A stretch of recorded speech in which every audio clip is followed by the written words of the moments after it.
안녕하십니까. 쉬운 진로진학 스토리 이근열입니다. 지난 시간에는 학생부 종합 전형에 대해서 우리가 또 개념과 그다음 모집 방법에 대해서 알아봤습니다. 이번 시간에는 준비 전략에 대해서 강의를 하겠습니다. 첫 번째는 이제 아무래도 진로가 중요하니까 진로 및 선택 과목 결정인데, 오늘은 이제 진로 결정법에 대해서 좀 강의를 하고자 합니다. 다음은 진로 진학 스토리를 만드는 과정을 좀 설명드리겠습니다. 우선 뭐 첫 번째 진로를 결정하는 것은 크게 이제 세 가지 방법이 있어요. 첫 번째는 진로 검사가 있고, 그다음 두 번째는 교과 역량, 내가 좋아하고 잘하는 과목이 있고, 또 하나는 이제 선호하는 활동이 있겠죠, 그렇죠? 물론 진로 검사 같은 경우는 같이 해야 되는 게 내가 좋아하고 잘하는 걸 같이 봐야 합니다. 그래서 직업 흥미 검사, 적성 검사를 같이 해서 공통적으로 드러나는 항목을 찾아봐야 되는 거고요. 또 하나는 이 교과 역량은 내가 좋아하고 잘하는 과목인데, 특히 이제 탐구 과목은 사회하고 과학이잖아요. 그러니까 우리가 국영수는 기초 과목이지만 사회과학은 탐구 과목입니다. 그래서 사회 문제에 관심이 있는지 아니면 과학 기술이나 원리에 관심이 있는지 거기에 따라서 우리가 또 진로를 결정할 수도 있습니다. 자, 선호하는 활동은 어떤 친구들은 친구들하고 같이 협력해서 무언가를 하는 친구, 좋아하는 친구들도 있고, 또 어떤 친구들은 혼자서 뭐 기술적으로 조물락거리거나 아니면 연구하고 탐구하고 하는 걸 좋아하는 친구들도 있어요. 이 세 가지를 100%다 맞출 수는 없지만, 그래도 어느 정도는 좀 연계성이 있고 일치하는 항목을 우리가 결정을 해서 진로를 결정해야 되거든요.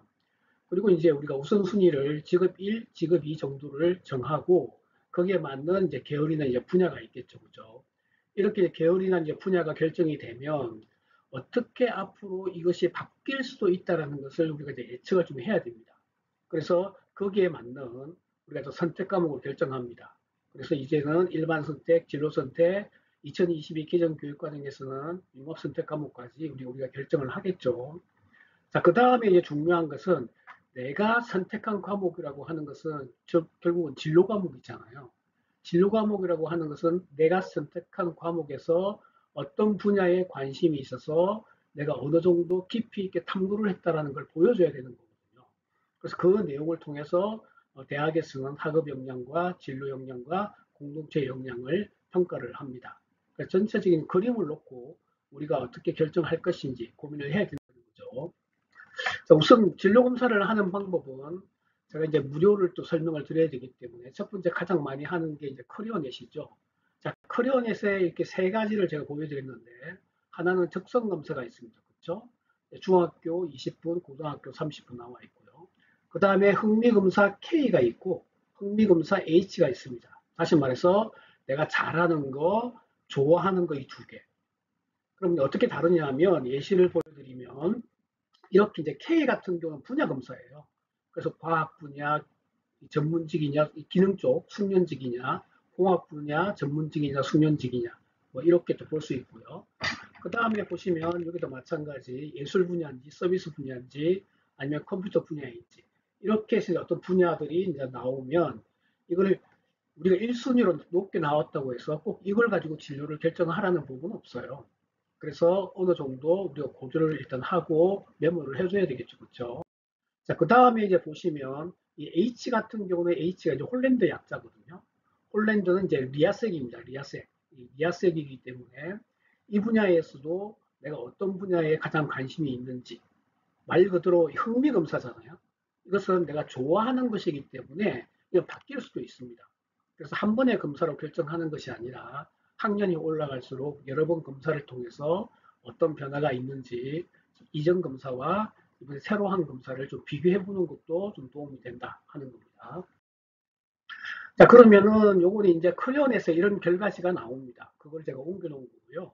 여기 보시면 이제 현실형 같은 경우도 기계 기술 분야에 관심 있는 친구들도 있고 사회 안전 분야에 관심 있는 친구들도 있고 또 농림에 관심 있는 친구들도 있어요. 다시 말해서 이 현실형 현장형이라고 하는데 현실형이 높게 나왔다 해서 내가 어떤 분야 이 중에서 어떤 분야에 더 관심이 있는지 이런 것들을 또 한번 정리를 해봐야 한다 하는 겁니다. 다 마찬가지입니다. 탐구형, 탐구형은 보시는 바와 같이 그 학자잖아요, 그죠? 학자기 때문에 이쪽 분야도 마찬가지. 공부를 좀 더 좋아하고 잘하고 하는 학생들은 탐구형이 대체로 높게 나타난다 하는 겁니다. 자, 그 다음에 이제 예술형 같은 경우는 이제 엄미 문학이 있는데, 사실은 예체능 쪽 같은 경우는 체육 쪽은 현장형이 앞에 이제 현실형에 좀 더 가깝습니다.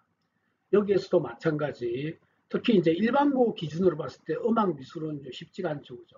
그래서 내가 문학 쪽에 창작 분야에 관심이 있는가, 이런 부분을 우리가 좀 볼 수 있고, 그 다음에 이제 사회형은 이제 두 가지가 있습니다. 하나는 교육 분야로 해서 초등교사가 되거나 중등교사가 되거나 아니면 유아교육학과 이런 쪽으로 가거나 이렇게 볼 수 있고, 그 다음에 이제 사회 서비스가 있죠. 누군가를 돕고 이런 부분에 대해서 관심 있는 친구들은 사회 서비스 쪽이 높게 나올 겁니다.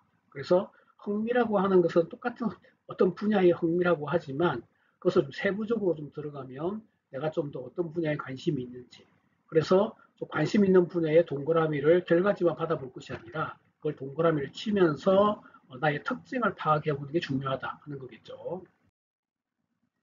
자, 진시황도 마찬가지. 자, 경영 경제겠죠. 관리 경영 쪽이니까. 요건 미디어 쪽입니다. 언론. 언론 쪽 같은 경우는 지금은 이제 신문 방송학과가 대부분이 미디어 커뮤니케이션으로 다 바뀌었는데, 이런 쪽으로 또 관심이 있는 건지. 이거는 이제 사실 언론 분야는 사회 분야라고 볼 수 있잖아요. 그 다음 마케팅 쪽에 관심이 있는 건지. 이런 것들도 같이 좀 고려를 해야 되고, 사실 이쪽 분야와 이 판매 이쪽 분야는 하나로 또 이렇게 보시는 것도 하나의 방법이겠죠. 그 다음에 이제 관습형이라고 하는 것은 꼼꼼이들이잖아요. 무언가를 좀 꼼꼼하게 처리하고 계획성 있게 처리하고 바로 그런 부분들입니다. 그래서 이렇게 해서 좀 특징들에서 내가 관심 있는 직업에 좀 체크를 해두는 게 필요하다 하는 겁니다. 자, 이렇게 하면 이제 우리가 검사를 하고 난 다음에 검사에서 예를 들어서 적성검사와 흥미검사, 내가 잘하는 게 무언지를 찾아보고 좋아하는 게 무언지를 찾아봤어요. 그러면 이런 식으로 정리를, 키워드들을 좀 정리를 해보는 겁니다. 그럼 적성검사에서 드러난 나의 어떤 특징들, 그 다음에 적성검사에서는 언어지능과 자기성찰지능이 높게 나왔고, 흥미검사에서는 탐구형과 진취형이 높게 나왔다. 그러면 거기에서 관심 있는 직업들, 이렇게 하면 여기서 중요한 건 이거거든요. 두 가지 검사에서 같이 드러나는 나의 특징은 무엇인가, 뭐 이를 통해서 우리가 이제 진로를 좀 더 바뀌지 않도록 우리가 결정을 할 수 있습니다. 물론 이렇게 만약에 했다고 할 경우에 이 친구들 보면은 언어 쪽이나 그 다음에 이제 미디어 쪽이잖아요. 그러면 이제 언론 사회 문제에 관심이 있는지, 그다음 언어 능력이 내가 정말로 있는지, 이런 것들을 우리가 또 한번 살펴볼 필요가 있다 하는 거겠죠.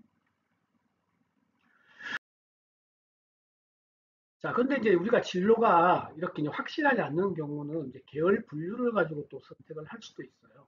총 7개 계열 분류가 있는데, 여기 보시면 여기가 우리 흔히 이야기하는 문과입니다. 3개가. 그리고 여기는 이과죠. 자, 그 다음에 여기는 이제 예체능입니다. 이렇게 돼 있을 경우에, 만약 이런 경우 같은 경우, 예체능 쪽으로 진로를 가지고 있는 친구들은 일반고에서 적응하기가 굉장히 힘듭니다. 딱 하나의 제가 나름대로 좀 방법, 노하우를 좀 말씀을 드린다 그러면, 예를 들어서 만약에 디자인이다. 그런데 나는 문과로 갈 거다. 라고 한다 그러면 이 친구들은 이쪽 분야로 가서 광고 디자인이나 이런 쪽으로 또 고민을 해볼 수가 있습니다. 근데 내가 이과로 간다. 그러면 이제 건축 디자인이나 이런 쪽으로 고민을 할 수가 있어요. 그 외에 내가 예체능 쪽을 가지고 만약에 일반고에서 한다 그러면 선택 과목 결정조차도 힘들어지는 경우도 생긴다 하는 겁니다.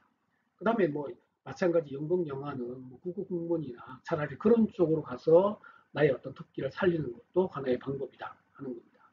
자, 여기 보시면 문과부터 설명을 드리면, 자, 인문이 있고 사회가 있고 교육이 있습니다. 그렇죠? 그리고 여기 보시면 인문과학이라는 게 있습니다. 자, 인문에서는 언어 쪽으로 뛰어난 애들이 있죠. 예를 들어서 국어 국문학과, 영어 영문학과, 문창과 이런 쪽으로 갈 수 있을 거예요. 근데 이제 인문과학 쪽을 이렇게 보시면 인문과학은 어떤 학과들이 있을까요? 자, 여기는 이제 철학이 있습니다. 그죠? 철학이 있고, 그다음 심리학과가 있습니다. 심리학과가 있고, 그다음 사학과, 역사가 있습니다. 역사. 자, 그러면 여기에 있는 인문과학이라고 하는 부분들은 이쪽에서 인문 계열은 크게 두 덩어리다 이렇게 볼 수 있겠죠. 어느 쪽으로 갈 것이냐, 아니면 이렇게 철학이나 그다음 사학이나 아니면 심리 쪽으로 갈 것이냐, 이 분야잖아요. 근데 이 인문과학은 엄밀히 말하면 여기 있어요. 이 밑으로 들어와야 된다 하는 겁니다. 자, 사회계열도 한번 볼게요. 사회계열은 크게 두 덩어리로 보면 하나는 경영경제입니다. 그래서 그냥 경영학과 이런 것이 아니라 경영경제로 정하는 게 더 맞다. 경영을 이해하기 위해서는 경제를 또 이해를 해야 되잖아요. 그렇죠? 그래서 경영경제학과를 같이 지원할 수 있도록 해야 된다라고 하는 부분이죠. 자, 법률입니다. 법률은 이제 말 그대로 사회 문제에 대해서 뭔가 내가 좀 정의로운 사회를 만들고 싶고 경찰행정학과이거나 법조인이 되거나 이런 쪽의 어떤 진로를 고민을 할 거예요. 그렇죠? 자, 그러면 이런 어떤 경영 경제 문제나 법률 사회 문제를 바라볼 때 제일 먼저 우리가 이해를 해야 되는 사람이거든요. 인문이잖아요. 그래서 어떤 철학 사상이라든지 그다음에 심리, 예를 들어서 범죄 심리, 청소년의 어떤 소비 심리 이런 것들을 먼저 이해를 해야 되기 때문에 인문과학이 이 밑으로 들어올 수가 있다라고 하는 겁니다. 이렇게 하면 인문계열은 묶어서 인문사회계열. 그래서 어떤 대학은 부분해서 선발하는 대학도 있지만 어떤 대학은 묶어서 인문사회계열 이렇게 해서 선발하는 대학도 있다 하는 겁니다. 자, 그럼 이제 교육계열이 남잖아요. 근데 보시는 바와 같이 이 교육계열은 일반고에서 교육과정이 없어요. 교환 과목에서 교육학이라는 과목 하나 정도 말고는 없습니다. 그럼 할 수 있는 게 없잖아요. 그렇죠? 그럼 이쪽은 마찬가지로 이쪽 분야 같은 경우도 인문사회 계열로 가는 게 맞아요. 그런데 이제 인문사회 문제, 경제 문제도 그렇고 범죄 문제도 그렇고 이런 것들은 정의로운 사회를 구현하려고 하는 학생들은 말 그대로 악을 응징하겠다라고 한다 그러면 이 친구들은 교육이 중요하잖아요. 뭔가를 교화하고 아동기의 교육이 중요하고 청소년기의 교육이 중요하고 그래야만 올바른 사회를 만들 수 있다라고 이야기를 할 수가 있다는 거죠. 그래서 이 친구들은 교육 과정이 없기 때문에 차라리 사회계열 쪽으로 묶어서 이 문제를 사회의 문제를 교육적으로 해결한다. 이렇게 하는 것이 훨씬 더 유리하다는 겁니다. 자, 이쪽은 이제 공학 계열이 있고 자연과학 계열이 있고 그다음 의학 계열이 있습니다. 근데 이거는 그냥 물화생지죠. 그렇죠? 물화생지를 통해서 하는데 단지 차이가 있다 그러면 공학과 자연과학이죠. 공자가 들어가면 일단 물리입니다. 물리 그러면 또 수학이죠. 그죠? 이쪽은 순수 연구원 쪽이다. 연구원 쪽이다. 그리고 이쪽은 어떤 기능을 요구한다. 그래서 물리를 반드시 해야 된다. 이렇게 구분을 짓는 것도 좋은 방법이다 하는 겁니다. 자, 이렇게 하면 진로 로드맵을 이제 설계하잖아요. 자, 분야. 자, 먼저 언론 분야로 해서 나는 신문방송학이나 언론정보학 쪽으로 갈 수가 있어. 뭐 이렇게 결정을 할 수 있고 자연계열은 마찬가지. 공학 분야인데 내 머릿속에는 1순위가 기계공학과로 갈 수도 있고 어떤 대학은 기계공학에서 자동차고 또 어떤 대학은 기계공학에서 또 로봇이고 또 좀 다르잖아요. 그러면 내가 이제 1순위, 2순위를 정할 필요가 있는 거죠. 그렇죠?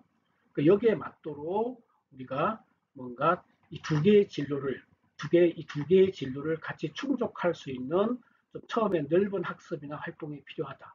그리고 이 두 가지를 다 충족할 수 있는 선택 과목을 결정하는 것이 맞다. 이렇게 이해하시면 될 것 같습니다.